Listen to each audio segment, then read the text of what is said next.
Berbakso at sawit warwarenim borgu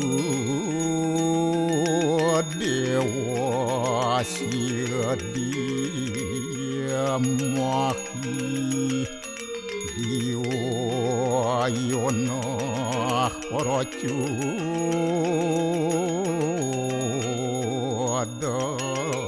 dayat Om narayanu wedem sarum yad buatem yasjabawiyam Niaskalang niranjan niaruya kalpun nirakyata sududewiku narayanu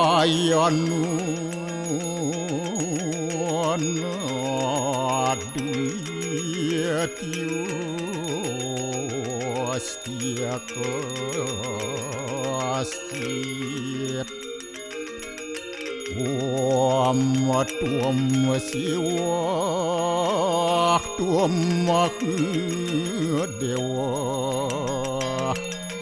iya suara param suara Warahma Wisnu Asya Rudrasya Warusah Paryaki Ratita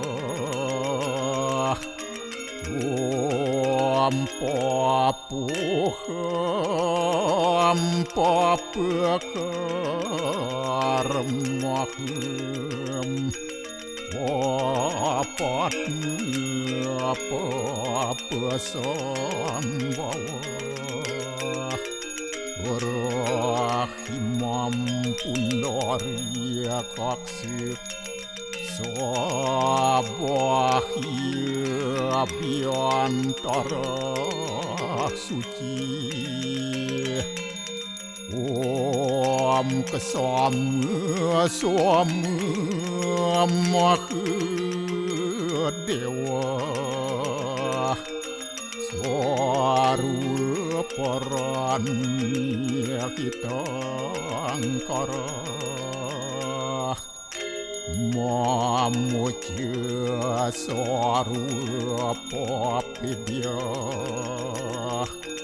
Walaya suasadi siwa Om kesantauya kaiku dosa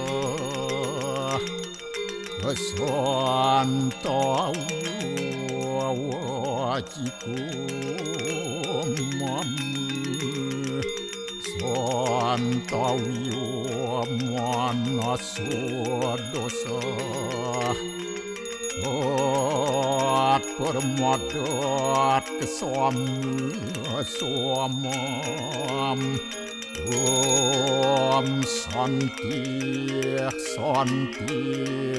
Om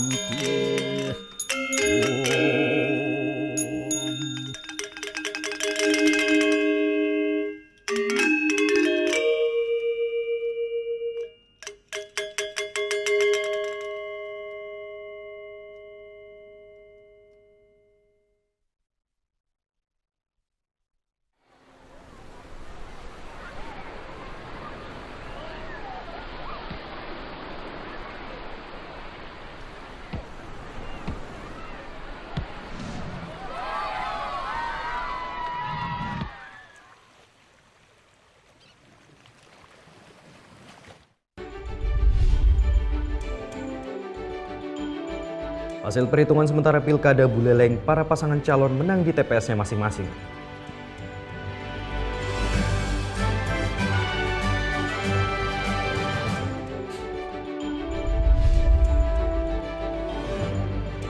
Polda Bali menetapkan pengelola website FPI sebagai tersangka baru kasus dugaan fitnah pecalang di media sosial.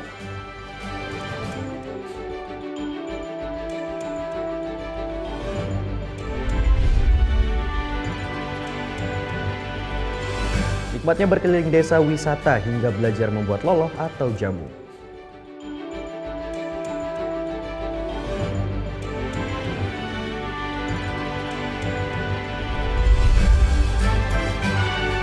I Gede Ardika, putra daerah Bali yang berhasil menjabat sebagai menteri.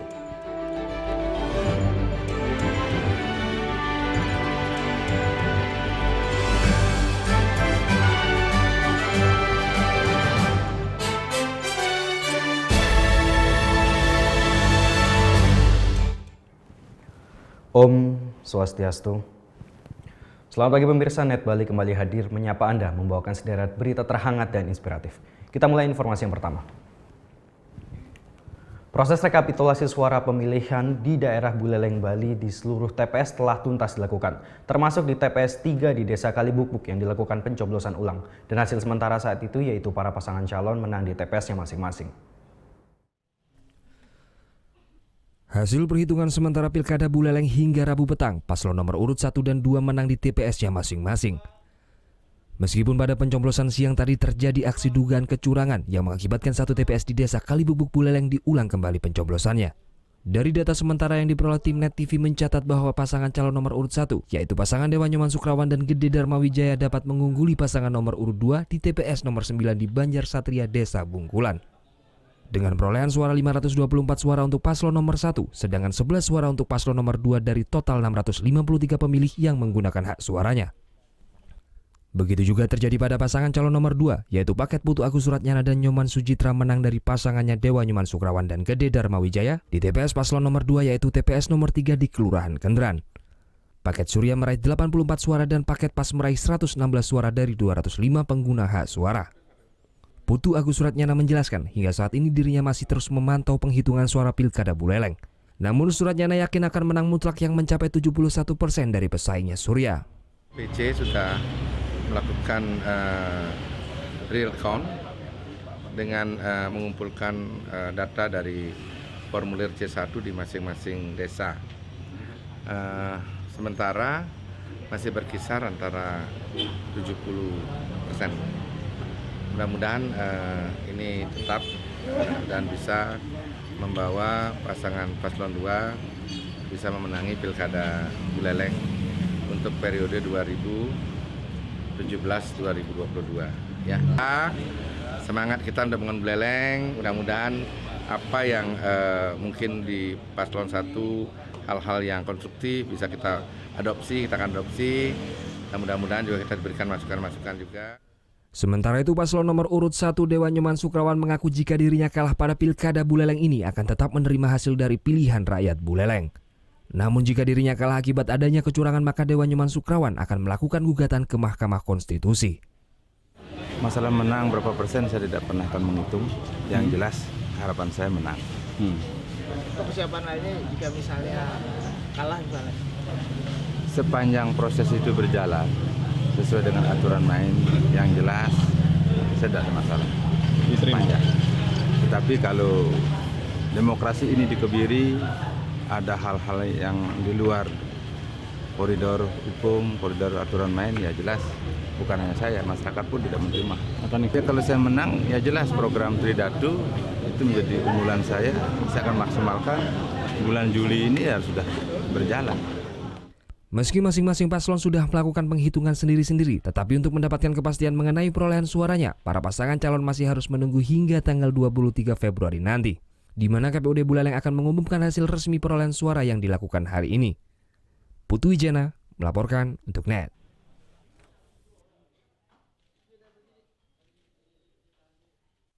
Karena diduga terjadi kecurangan pada sebuah TPS di Buleleng, Bali, akhirnya dilakukan pencoblosan ulang pada TPS tersebut.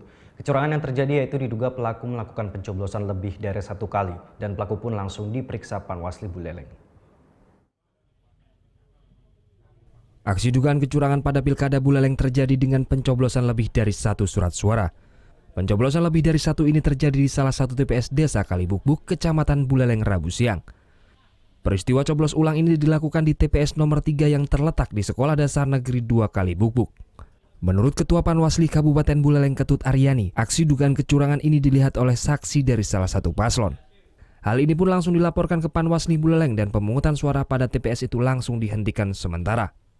Pelaku yang berjumlah 2 orang ini ternyata anggota KPPS pada TPS tersebut. Diduga kedua pelaku tersebut melakukan kecurangan, yaitu pencoblosan berulang sehingga Panwasli Buleleng pun langsung memeriksa kedua pelaku tersebut. Daripada salah satu saksi dari paslon kan itu paslon 1 menyampaikan bahwasannya ada dimasukkannya surat suara lebih dari 1 oleh petugas KPPS. Nah pada saat itu Panwascam KPPL kami sudah menyampaikan kepada Panwascam kami juga koordinasi dengan kami di kabupaten untuk menghentikan sementara dulu dan selanjutnya menghitung isi kotak tersebut dicocokkan dengan kehadiran daripada pemilih itu yang menggunakan surat suaranya. Setelah dihitung ternyata memang ada selisih 2. Sementara itu setelah dilakukan rapat koordinasi yang langsung dipimpin Ketua KPUD Buleleng maka diputuskan untuk melakukan pencoblosan ulang. Surat suara yang telah dicoblos dan dibongkar kembali dan diamankan oleh Ketua KPUD Buleleng. Berikan rekomendasi untuk mengganti 2 anggota KPPS, yaitu KPPS 2 dan KPPS 3. Dalam proses pemungutan suara ulang, kami melakukan penggantian dengan cara PPS 2 orang PPS Kalibukbuk mengambil alih tugas KPPS 2 dan KPPS 3 berdasarkan rekomendasi dari Panwasli Kabupaten Buleleng. Kami juga melakukan pemungutan suara ulang untuk semua pemilih di TPS 3 Desa Kalibukbuk mulai pukul 9.48 sampai 15.48. Pencoblosan ulang kembali dilakukan KPUD Buleleng terhadap warga yang sebelumnya telah melakukan pencoblosan. Jumlah DPT di TPS 3 Desa Kalibukbuk Buleleng sebanyak 542 orang. Putu Wijana melaporkan untuk NET.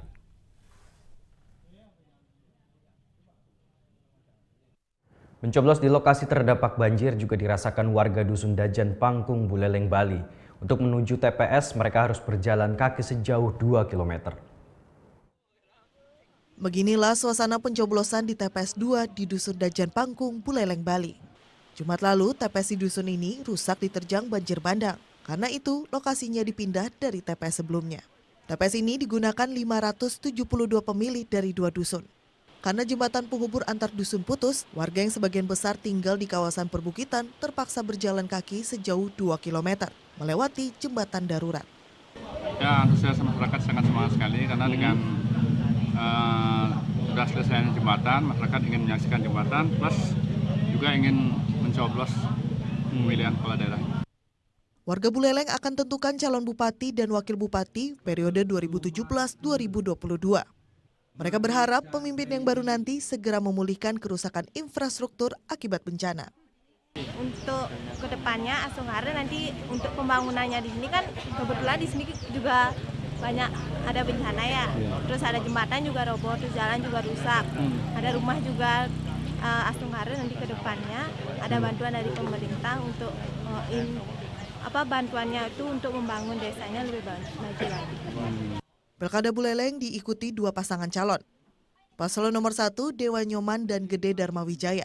Sementara paslon nomor 2 petahana Putu Agus dan Nyoman Sucitra. Putu Wijana melaporkan untuk NET. Bangunan sederhana di tengah kota Singaraja Bali ini ramai didatangi pengunjung sejak pagi hingga siang. Para pengunjung datang untuk santap siang dengan menu masakan khas Bali yaitu tipat cantok dan es cendol. Namun uniknya ketupat bumbu kacang ini diberi nama tipat pilkada.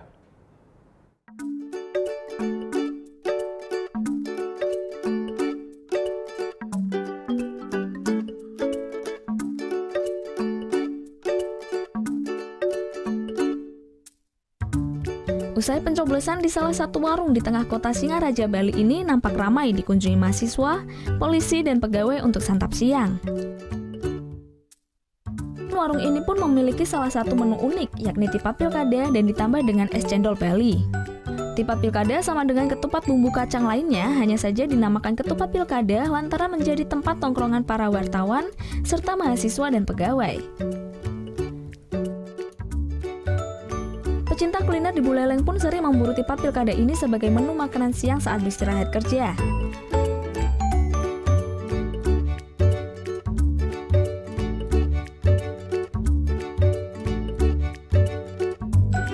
Pemberian nama tipat pilkada ini berawal dari pemilihan Bupati dan Wakil Bupati Buleleng 15 tahun yang lalu. Awalnya pas pilkada 15 tahun, dia belanja ke sini, ngumpul di sini, ya di sana langsung dikasih nama tipat pilkada. Tempat nongkrong ini ya? Iya, untuk wartawan, untuk anak-anak SMA, ya semuanya dari atas menengah ke bawah juga. Tipat santo, nasi pecel kalung rawon, cendol, daluman, kolak. Gitu. Lumayan banyak, 200-an.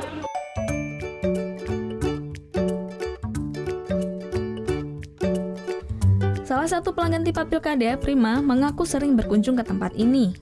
Lantaran rasa bumbu tipat pilkada di warung ini gurih dan nikmat sesuai dengan selera para konsumen, apalagi makan tipat pilkada ini dengan ditambah es cendol gula bali. Enak, terus murah juga. Yang favoritnya apa, Dek? Ini sih rujak oya serunya. Sama ini tipat santonya. Tipat santonya.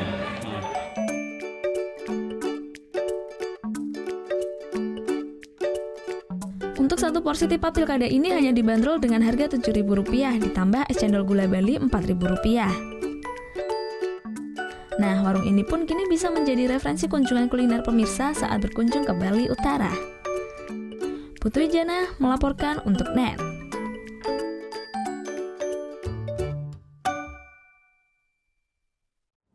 Polda Bali menetapkan pengelola website FPI sebagai tersangka baru kasus dugaan fitnah pecalang di media sosial. Liputannya sesaat lagi, tetap di Net Bali.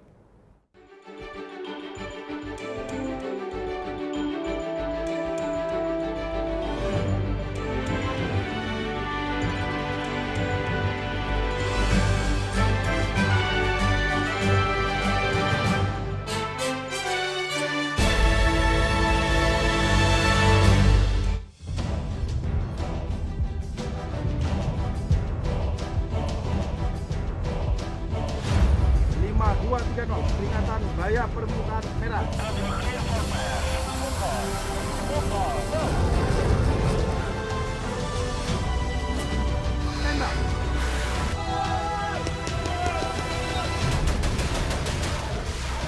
Garuda, setiap Sabtu jam 2 siang, hanya di NET.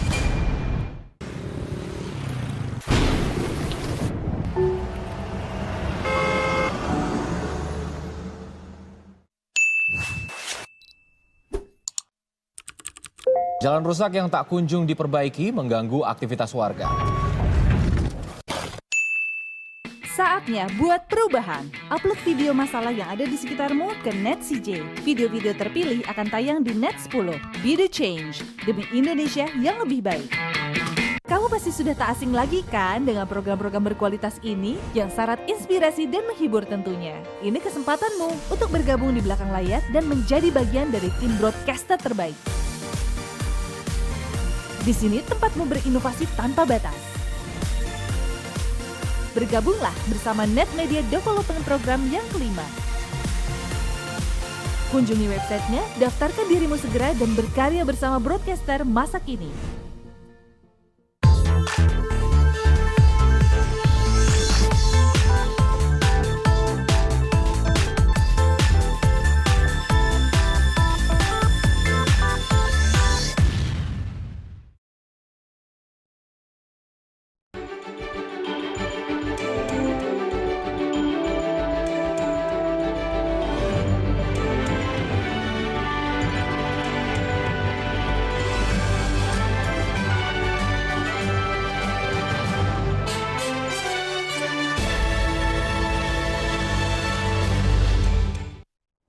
Kembali di Net Bali, Polda Bali menetapkan pengelola website FPI berinisial HA sebagai tersangka baru kasus dugaan fitnah pecalang di media sosial. HA adalah pengunggah video dugaan fitnah tersebut ke media sosial YouTube. Setelah menetapkan Munarman sebagai tersangka, penyidik di Reskrimsus Polda Bali terus mengembangkan kasus dugaan fitnah pecalang di media sosial tersebut. Dari hasil pemeriksaan sejumlah saksi, penyidik kembali menetapkan tersangka baru, yakni pengelola website FPI berinisial HA. Penyidik menetapkan HA sebagai tersangka setelah memiliki alat bukti yang cukup. Pria yang tinggal di Jawa Timur tersebut diduga sebagai pengunggah video dugaan fitnah pecalang di YouTube karena memiliki akses untuk masuk ke dalam website FPI. Dipanggil sebagai tersangka dia. Perannya apa, Pak? Karena dia yang memegang password dan dia yang mendaftarkan website itu, dan dia dapat kuasa untuk mendaftarkan. Itu website yang mengelola akun YouTube. Penyidik berencana memeriksa HA sebagai tersangka pekan ini. Sementara terkait tersangka Munarman, di Reskrimsus menyatakan sampai saat ini pemeriksaan sudah cukup. Munarman akan kembali diperiksa jika dalam proses penyidikan ditemukan adanya keterangan atau barang bukti baru. Munarman dilaporkan oleh seorang pria bernama Z Hasan pada tanggal 16 Januari lalu karena diduga menyebarkan berita fitnah melalui media sosial YouTube. Di video tersebut, Munarman menyebut pecalang kadang-kadang melempari rumah penduduk dan melarang sholat Jumat. Setelah memiliki alat bukti cukup, penyidik di Reskrimsus akhirnya menetapkan Munarman sebagai tersangka pada hari Selasa pekan lalu. Muhammad Hasanuddin melaporkan untuk NET.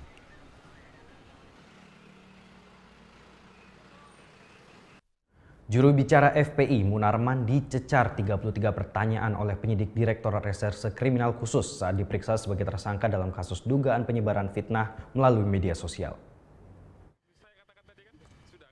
Setelah diperiksa sekitar 2,5 jam, jubir FPI Munarman dan tim kuasa hukumnya meninggalkan gedung di Reskrimsus Polda Bali beberapa waktu yang lalu. Munarman dicecar 33 pertanyaan oleh penyidik terkait pernyataan di sebuah video yang menyebut pecalang kadang-kadang melempari rumah penduduk dan melarang sholat Jumat. Kepada penyidik, Munarman mengakui ucapannya tersebut, namun dia menegaskan tidak bermaksud menebar permusuhan dengan suatu kelompok tertentu. Saya tidak ada maksud sedikit pun, ya sudah tadi saya terangkan di dalam berita acara pemeriksaan, tidak ada maksud untuk menyebarkan atau melakukan tindakan yang bersifat permusuhan atau penyebaran informasi yang terkait dengan SARA. Karena apa?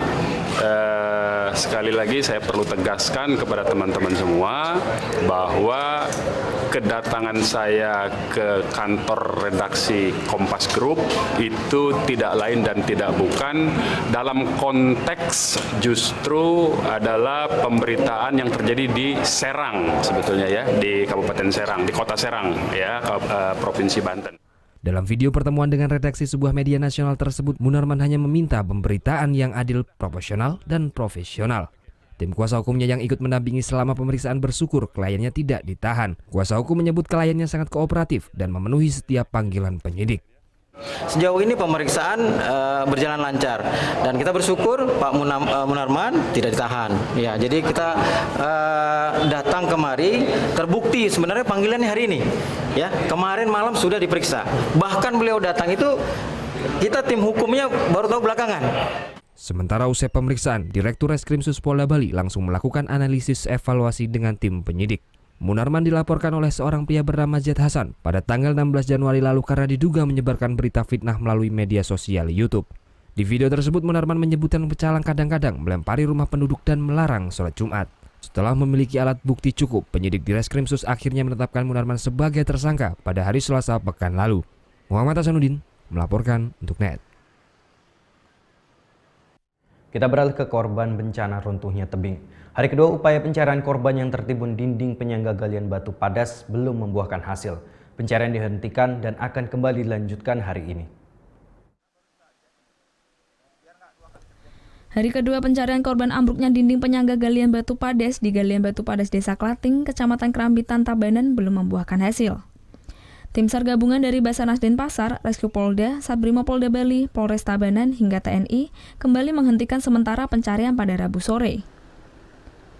Dalam pencarian tersebut, tim SAR juga melibatkan sejumlah penyelam untuk melakukan pencarian di bawah air. Namun kondisi air keruh menyebabkan jarak pandang terbatas. Upaya menguras air dengan menggunakan 10 mesin penyedot air juga sudah dilakukan. Namun hingga Rabu sore, ketinggian air masih sekitar 3 meter. Kendala di sini adalah air. Ingat kubangan-kubangan air, mungkin ada satu blok kurang lebih ada kedalaman 15 meter kurang lebih, dan luasnya juga lumayan 500 meter persegi. Kalau hitung-hitung mungkin ada 2000 meter kubik air. Selasa siang, seorang penggali batu padas asal Banyuwangi, Jawa Timur tewas saat mencari batu padas di bawah tebing dengan kedalaman sekitar 30 meter. Karena diduga dinding pembatas tidak kuat menahan air, Dinding akhirnya ambrol dan menghempaskan air yang ada di bekas galian batu padas di sebelahnya. Korban akhirnya tertimpa runtuhan tebing pembatas dan kemudian dihempaskan oleh ribuan kubik air yang berasal dari galian di sebelahnya. Korban yang tidak bisa menyelamatkan diri akhirnya tenggelam dan diperkirakan terjepit di antara runtuhan tebing. Namun dalam proses evakuasi ini petugas berupaya melakukan penyedotan air yang ada dalam galian. Namun hingga malam hari upaya ini belum berhasil dan akan dilanjutkan hari ini. Surya Sanjaya melaporkan untuk NET. Balai Besar Meteorologi, Klimatologi, dan Geofisika wilayah 3 Denpasar menganalisa jika intensitas hujan yang mengguyur Pulau Bali sepekan terakhir mulai berkurang hingga 3 hari ke depan. Namun BMKG Denpasar menghimbau kepada masyarakat di wilayah pesisir untuk tetap mewaspadai gelombang tinggi yang masih mengancam. Hujan deras disertai angin kencang yang mengguyur seluruh wilayah di Pulau Bali dalam sepekan terakhir menyebabkan terjadinya sejumlah bencana alam di antaranya banjir dan tanah longsor. Dalam 2 hari terakhir, cuaca berangsur normal dan cukup terik di siang hari khususnya di Kota Denpasar dan Kabupaten Badung. Analisis BBMKG wilayah 3 Denpasar dalam 3 hari ke depan intensitas hujan mulai berkurang, disebabkan suhu muka laut sekitar Bali masih hangat sekitar 28–29 derajat Celcius. Namun bagi masyarakat di wilayah pesisir masih perlu mewaspadai gelombang tinggi hingga 2 meter. Bagi yang beraktivitas dalam bidang kelautan, kita memberikan peringatan dini yaitu tinggi gelombang yang mencapai 2 meter, terutama di perairan selatan Pulau Bali. Untuk wilayah utara Bali ketinggian gelombang masih normal antara 0,25 sampai 0,75 meter. Sementara kondisi angin bertiup dari arah barat daya dengan kecepatan 8 sampai 36 km per jam. Muhammad Hasanuddin melaporkan untuk NET. Pantai Kuta Badung kembali mendapat sampah kiriman dari berbagai kabupaten di Bali karena dorongan angin barat yang masih cukup kuat. Akibatnya sampah plastik yang berserakan di bibir pantai. Aktivitas wisatawan pun terganggu.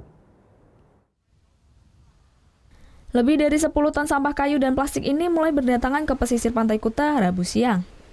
Sampah kiriman dari berbagai kabupaten di wilayah barat ini sebelumnya sempat mereda pada bulan Januari lalu. Namun menurut data Balai Besar Meteorologi, Klimatologi, dan Geofisika wilayah 3 Denpasar, hari ini dorongan angin barat kembali menguat. Dampaknya, sampah-sampah kiriman dalam jumlah besar tak terbendung hanyut ke bibir Pantai Kuta. Kalau baru datang orangnya, sampahnya ini. Kalau tadi pagi udah bersih ya ini. Ini baruan yang datang. Berarti baru datang belum iya, ada jasnya? Iya. Hari besok pagi gotong royong gitu. Karena datang pada siang hari, sampah-sampah ini belum sempat dibersihkan oleh petugas Dinas Kebersihan dan Pertamanan Kabupaten Badung. Akibat banyaknya sampah, aktivitas wisata mulai dari depan posko Bala Wisata hingga sebelah selatan pantai pun terganggu.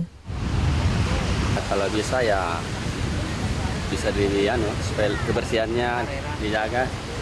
Karena kan daerah turis juga wisata, supaya pihak dari juga betah berminat di sini. Sampah kiriman akibat musim angin barat ini merupakan fenomena tahunan di Pantai Kuta. Biasanya sampah mulai datang pada bulan Desember dan berakhir bulan Maret hingga April. Muhammad Hasanuddin melaporkan untuk NET. Sesaat lagi kita akan ikuti nikmatnya berkeliling desa hingga belajar membuat loloh atau jamu. Tetap di NET Bali.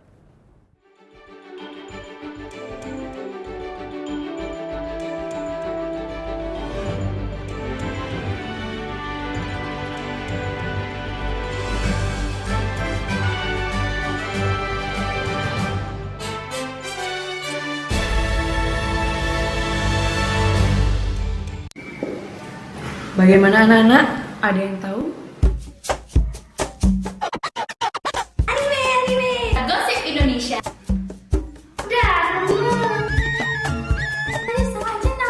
Meresahkan warga Indonesia. Oh, so sweet. Top chart music minggu ini. Tayangan sehat adalah tayangan yang menghibur sekaligus memberikan informasi yang berguna dan bermanfaat bagi masyarakat. Sudah tak asing lagi kan dengan program-program berkualitas ini yang syarat inspirasi dan menghibur tentunya. Ini kesempatanmu untuk bergabung di belakang layar dan menjadi bagian dari tim broadcaster terbaik. Di sini tempatmu berinovasi tanpa batas. Bergabunglah bersama Net Media Development Program yang kelima. Kunjungi websitenya, daftarkan dirimu segera dan berkarya bersama broadcaster masa kini.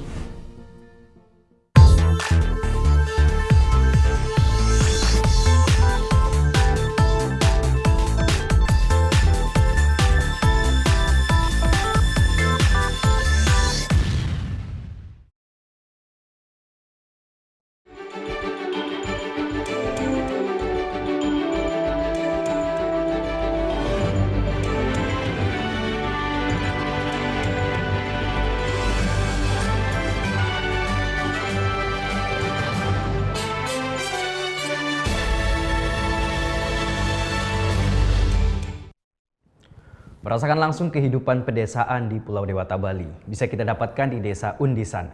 Mulai dari tur keliling desa hingga belajar membuat loloh atau jamu khas Bali.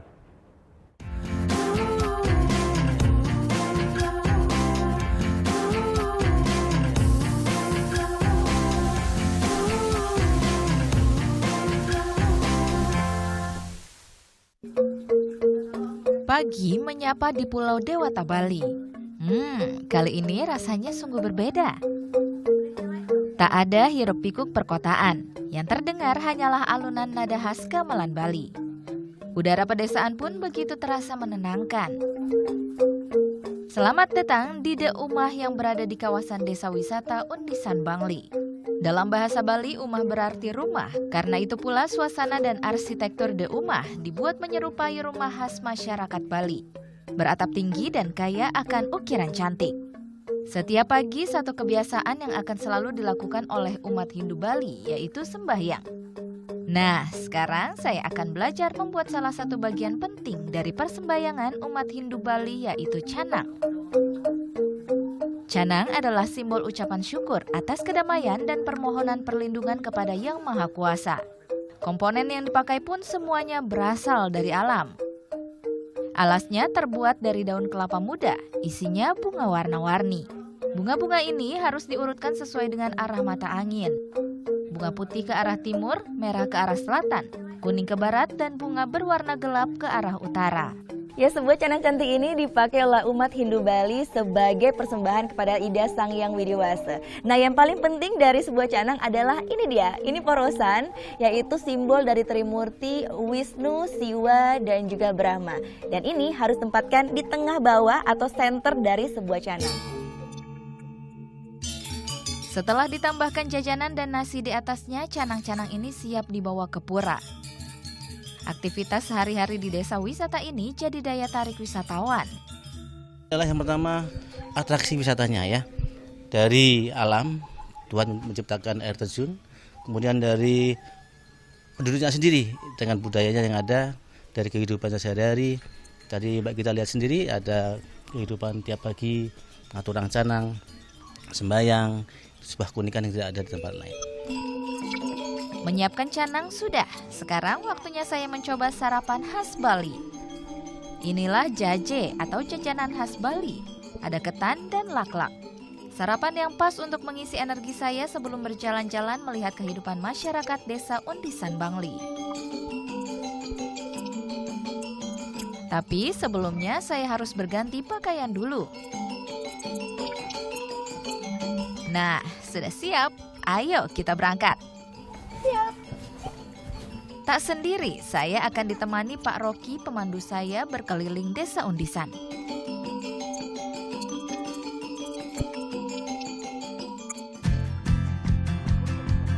Sebagai desa wisata, Undisan menyimpan banyak potensi industri rumahan. Salah satunya kerajinan bunga perak untuk mahkota pengantin Bali. Satu mahkota indah ini akan dijual seharga 2 juta rupiah. Sejak dulu desa Undisan memang terkenal sebagai salah satu pusat kerajinan perak, kuningan, dan tembaga di Bali.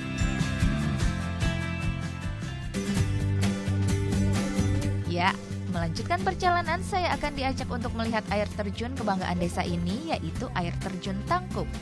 Butuh waktu sekitar 15 menit berjalan kaki hingga sampai ke lokasi air terjun. Tebing yang biasa disebut wisatawan sebagai Grand Canyon ala Bali menyambut sebelum sampai ke area air terjun. Melalui aliran air kecil mengharuskan saya melepas alas kaki. Dan sampailah saya di air terjun Tangkup.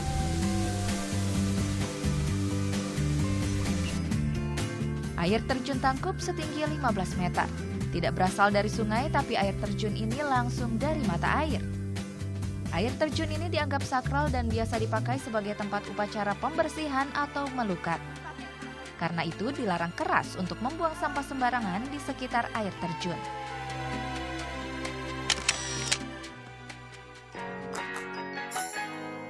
Tidak terasa sudah hampir sore, saatnya kembali ke area hotel. Namun sebelumnya saya diajak mampir untuk melihat tanaman obat yang ada di sekitar Desa Undisan. Pohon kunyit yang sudah cukup matang siap dipanen.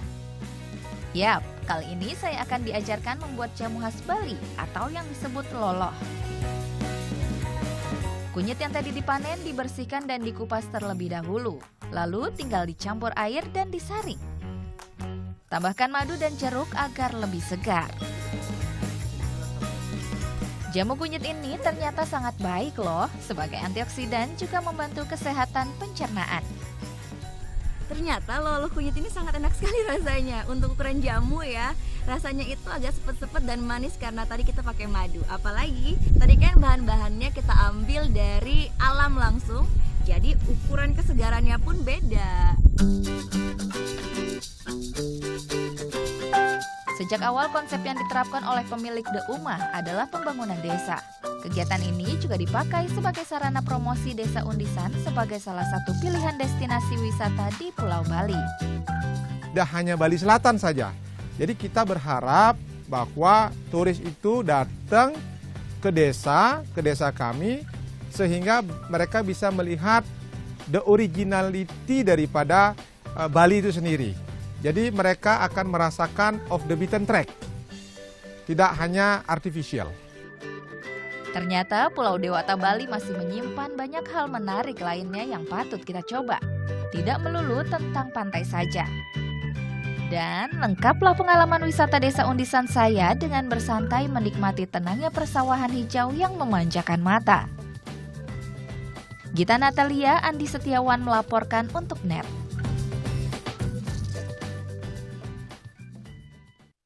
Setelah ini kami akan mengajak Anda untuk menikmati serunya paket wisata kuliner di kawasan Ubud, Bali. Saat lagi tetap di Net Bali.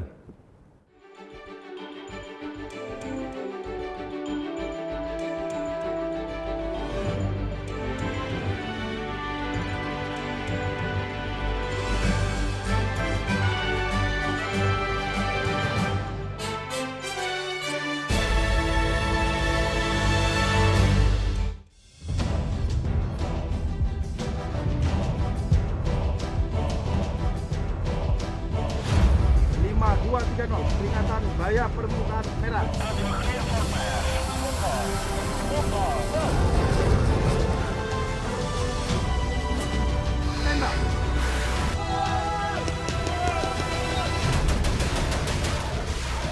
Garuda, setiap Sabtu jam 2 siang, hanya di NET.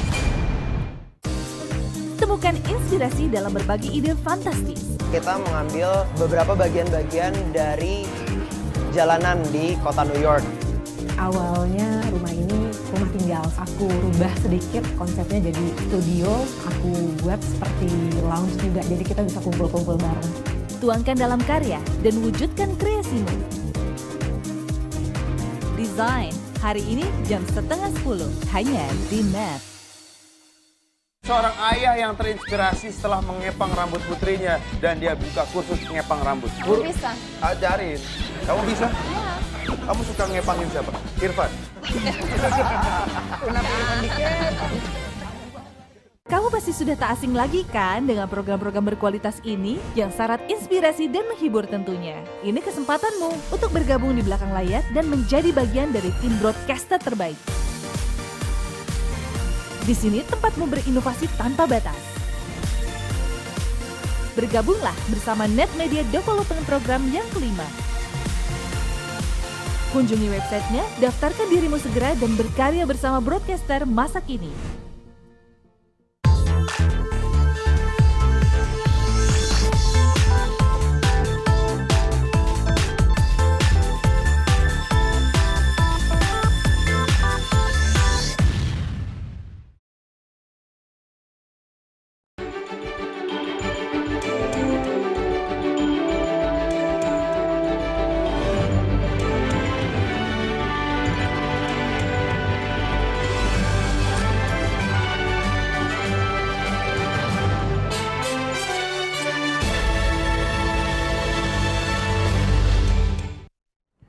Anda ingin berwisata dengan cara yang berbeda? Jangan lewatkan yang satu ini, yaitu mengikuti paket wisata kuliner di kawasan Ubud, Bali.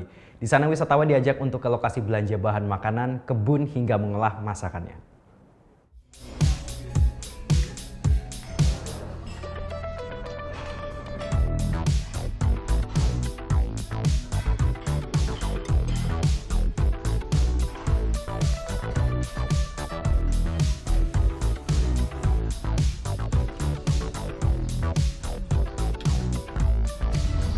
Dan malam-malamnya pada hari ini kita bakal makan banyak nih. Oh, makan apa aja ya kita? Tebak lah. Yang pasti masih makanan Indonesia. Ini cluenya.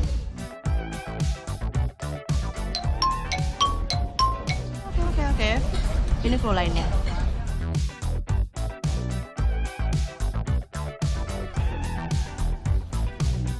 Masih belum tahu juga? Oke. Ini clue daerahnya. Hari ini kita bakal makan makanan khas Bali. Yap, mencicipi makanan khas Bali. Itulah misi saya dan rombongan wisata dari berbagai negara ini. Dari pagi kami sudah berkumpul di Pasar Ubud, Bali.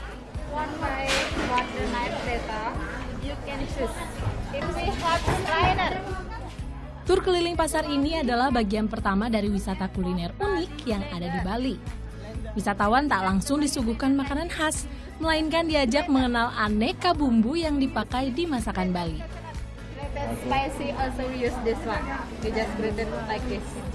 Termasuk alat masak yang kerap digunakan saat mengolah masakan Bali. 40 menit saja. Saatnya pindah lokasi.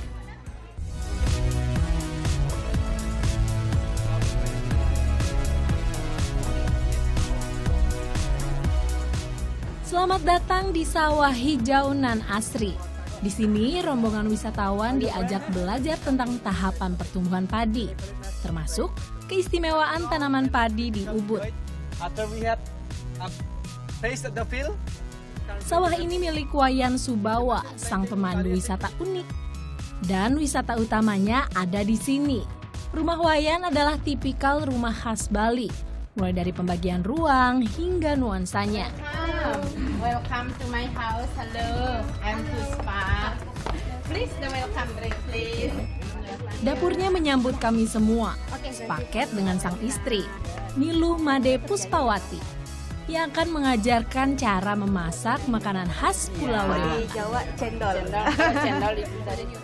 Menu pembukanya adalah sup jamur. Saatnya mengolah menu utama. Seluruh bahan harus disiapkan sendiri oleh peserta. Fermented of soya bean. Puspa hanya akan membimbing peserta agar sesuai prosedur. Peanut sauce for gado-gado.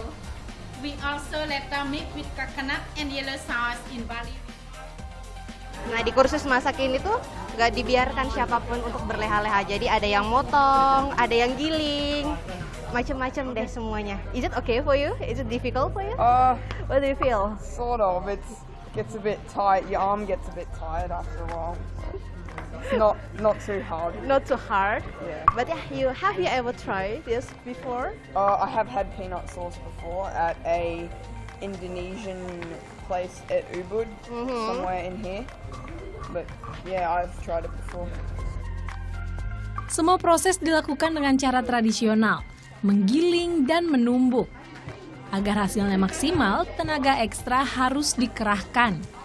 What do you feel about menggiling? It's heavy. Well, not the first time to chop. I'm not good at it. So what do you think? It's hard for me to chop and look at you at the same time because I want to keep my fingers. Peserta wisata ini memang wisatawan yang tak hanya ingin menikmati makanan jadi. Mereka ingin tahu dan terlibat langsung mempelajari kearifan lokal Bali.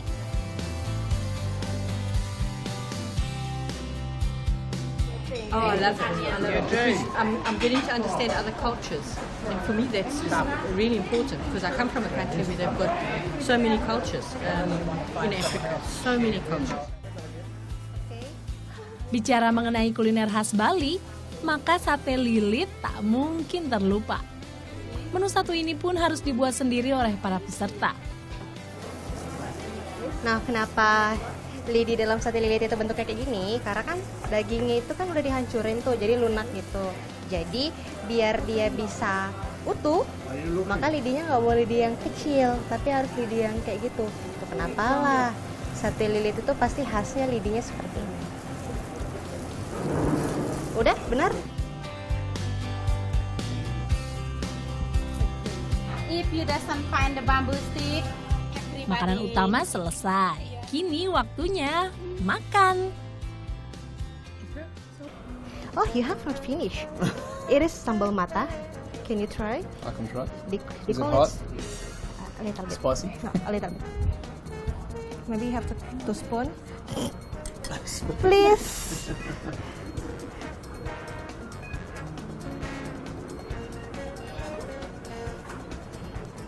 It's nice. It's nice. Not spicy? No. A little bit spicy, not too bad. It's okay. It's spicy. Pedas? Pedas. But it's still alive, so I think it's good. How it tastes? Enough. Enak. Not spicy. Pedas. Okay? Mhm.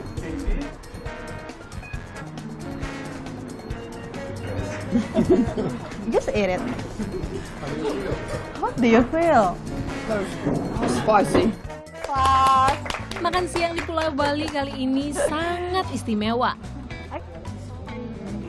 Karena tadi kita udah masak-masak dan my partner in crime hanya ngambilin gambar. Sekarang waktunya saya ngasih dia little bit sate lilit. How it taste? Bagaimana? Lazis. Lazis. Lazis. Tak lupa ditutup dengan panganan manis, kolak pisang. Selain makanan, Bali dikenal dengan minuman khasnya. Salah satunya daluman. Dibuat dari daun daluman yang direndam sekitar 5 menit hingga berbentuk jelly, lalu campur dengan gula merah dan santan.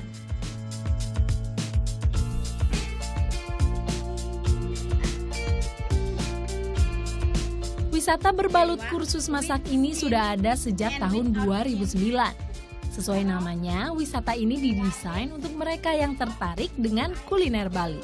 Dulu kita ada punya teman yang dari luar, dia sering main ke sini, dia suka dengan masakannya, kita masakan Bali. Setelah itu kita coba sekalian memperkenalkan masakan kita sama mereka. Dari sini peserta mendapat wawasan mengenai kuliner Bali. Mereka juga bebas berkorespondensi dengan Puspa dan Wayan.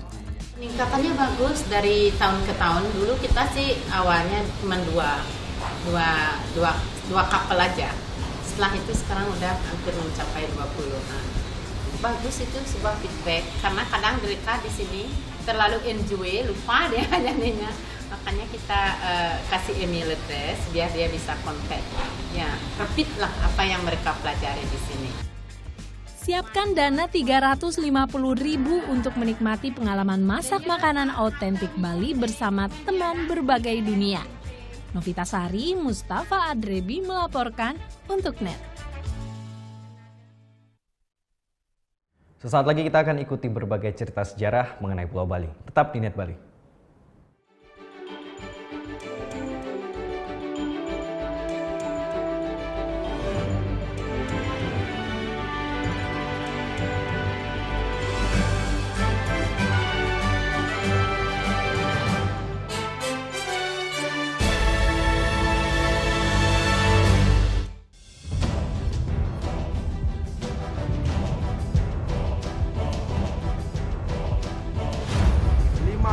Peringatan Bahaya Permukaan Merah.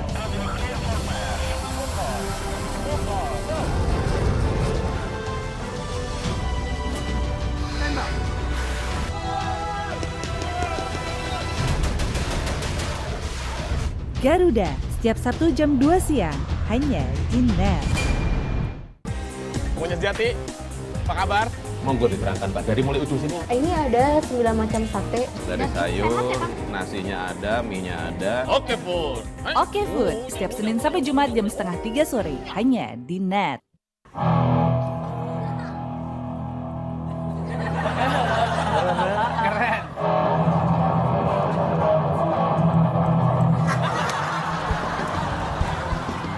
Talk Show hanya di Net.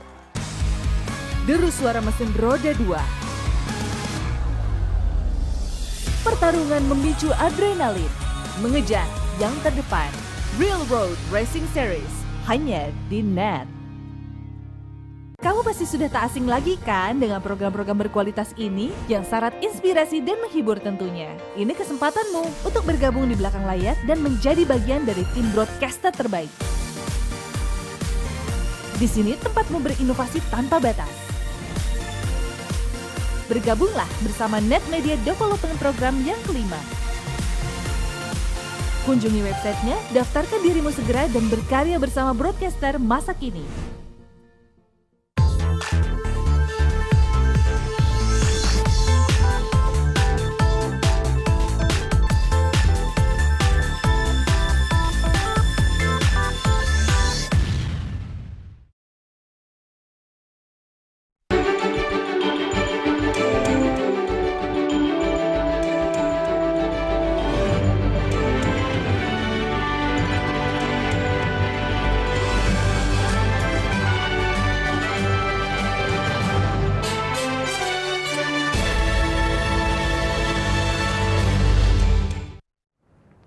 Ya, kali ini Net Bali akan menayangkan kisah para putra daerah Bali yang pernah menduduki posisi sebagai menteri di pemerintahan.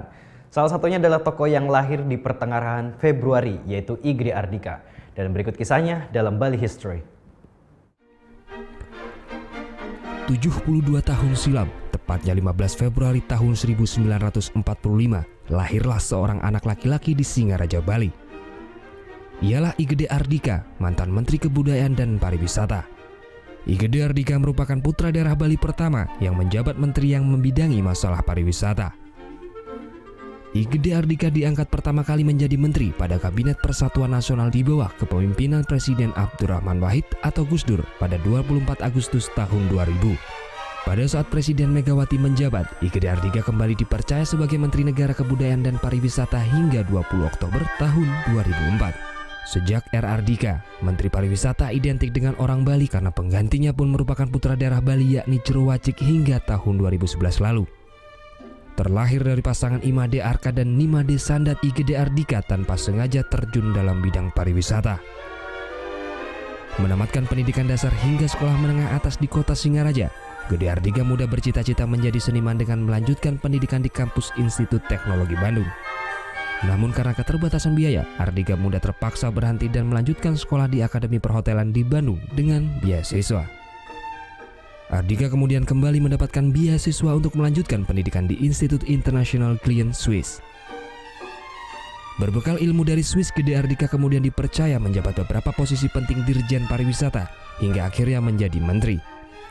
Pada saat menjabat sebagai menteri, tugas terberat yang pernah diemban Ardika adalah mengembalikan citra pariwisata Indonesia pasca Bom Bali pertama tanggal 12 Oktober 2002.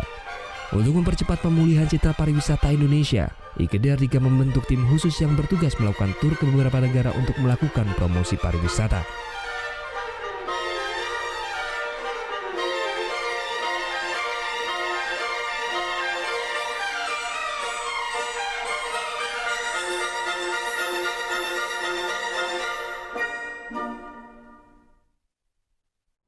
Sebuah tempat cukur di rambut di Gaza punya teknik unik untuk menata rambut.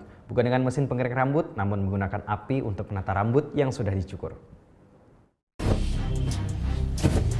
Berani mencoba sensasi ekstrim dalam menata rambut? Jika iya, maka datanglah ke salah satu salon cukur rambut di Rafah, Palestina ini. Alih-alih menggunakan mesin pengering rambut elektrik, Ramadan Edwan, sang pemilik salon, malah menggunakan api untuk menata rambut para pelanggannya.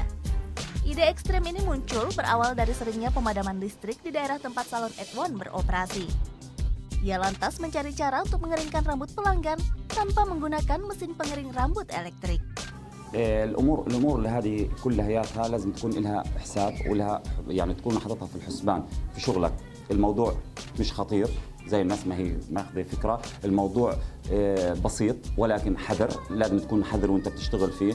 الموضوع ملوش علاقه بالحلاقه، ما بتحرقش الشعر اساسا، لانه كل اللي بتتوجه النار له بتتوجه للحمايه. Meski tergolong ekstrim, teknik ini diklaim tetap aman digunakan. Para pelanggan pun mengaku senang mencoba sensasi ini. تبدو مخيفة للمشاهد ولكن فعليا متى أنا جربتها ما فيش فيها أي خطورة. بعدين أنت بتحكي عن شعب غزة يعني عاش 3 حروب، ما ظنيتش من الصواريخ ودمار وقصف وحيخاف من توليعة في راسه. يعني سهلة جدا ومش مخيفة. Menggunakan bedak dan lotion khusus yang dioleskan pada rambut setelah dicukur, lalu dipanaskan dengan api untuk mendapat sentuhan akhir, teknik ini dengan cepat menjadi terkenal. Hingga banyak salon-salon lain yang menirunya. Informasi tadi mengakhiri Net Bali hari ini. Kini Anda dapat mengakses NetZ, portal berita referensi Anda, di www.netz.id. Dan saksikan kembali tayangan hari ini di YouTube channel kami di www.youtube.com/netbali. Dan jangan lupa untuk subscribe tayangan-tayangannya. Saya Aris Satya, matur suksma. Om Santi Santi Santi Santi Om.